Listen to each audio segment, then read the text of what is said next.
पर नियंत्रण। ये कहानी है विदु की, जिसे बहुत गुस्सा आता था। उसे जब भी गुस्सा आता वह अपने आसपास पड़ी चीजों को तोड़ फोड़ देता या फेंक देता। उसके सामने जो भी होता उसे वह अच्छा बुरा जो मन में आता बोल देता था। उसके माता पिता उसे लेकर बहुत चिंतित रहते थे। विदु किसी की परवाह नहीं करता था सिवाय अपने दादाजी के। वह सिर्फ अपने दादाजी की बात मानता था। एक दिन विदु के पिताजी उसके दादाजी से बात करने गए और उनसे कहा, आप ही इसे समझाइए, विदु किसी की बात नहीं सुनता है। दादाजी ने कहा, ठीक है, मैं कुछ करता हूँ। दादाजी ने विदु को बुलाया और समझाया, विदु अब तुम बड़े हो रहे हो, तुम्हें अपने क्रोध पर नियंत्रण करना चाहिए। विदु ने कहा, दादाजी मैं क्रोध पर काबू तो करना चाहता हूँ, लेकिन क्या करूँ, हो नहीं पाता। दादाजी ने कहा, ठीक है, अब से तुम्हें एक काम करना होगा, मैं जो कह रहा हूँ उसे ध्यान से सुनो।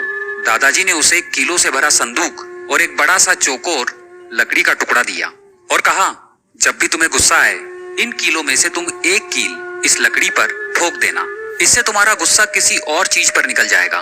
विदु मान गया और कुछ दिनों तक वो वैसा ही करने लगा। कई बार तो दिन में 10-12 कील उस लकड़ी में ठोक देता, लेकिन थोड़े दिनों बाद उसे ये सब बेकार लगने लगा। विदु कील ठोकने की जगह अब अपने गुस्से पर काबू करने लगा। उसके दादाजी ने कहा था, जब पूरे दिन में तुम्हें एक बार भी गुस्सा नहीं आए तब तुम एक कील उस लकड़ी में से निकाल देना। इस प्रकार जब उसका गुस्सा पूरी तरह वश में होने लगा तब उसने एक एक करके सभी कीलें निकाल दी। तब विदु को उसके दादाजी लकड़ी के टुकड़े के पास ले गए और कहा कि देखो अब क्या दिख रहा है।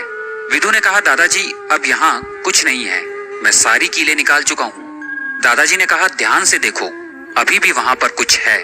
विदु ने इस बार ध्यान से देखा और कहा, दादाजी कीलों से लकड़ी में छेद हो गए हैं।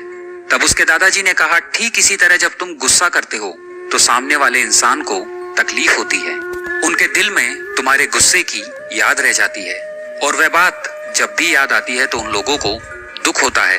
यह सुनकर विदु को बहुत बुरा लगा और वह दौड़ता हुआ अपने माता पिता के पास गया और उनसे माफी मांगी और वादा किया कि अब वह कभी गुस्सा नहीं करेगा।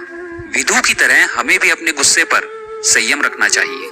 जब हम गुस्से में होते हैं तब हमारी बुद्धि बंद हो जाती है। सही गलत का विचार किए बिना हम अचानक से कोई भी फैसला ले लेते हैं और गुस्से में लिया गया निर्णय 100% गलत ही होता है।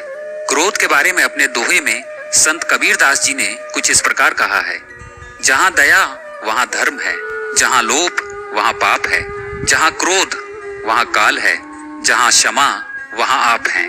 कबीरदास जी कहते हैं कि जो मनुष्य किसी दूसरे के दुख को अनुभव कर उसकी मदद करता है, अर्थात उस पर दया करके उसकी सहायता करता है, वही सबसे बड़ा धर्म है। जो मनुष्य अपनी निजी स्वार्थ के लिए दूसरों का उपयोग करता है और दूसरे की संपत्ति को हड़पने की कोशिश में लगा रहता है, वो सबसे बड़ा पाप है। और जो मनुष्य तुरंत क्रोध में आकर कोई भी निर्णय ले लेता है, उसका विनाश होता है। हम किसी को उसकी गलती के लिए अपने भीतर से क्षमा कर देते हैं तो हमारे अंदर भगवान का वास होता है। आप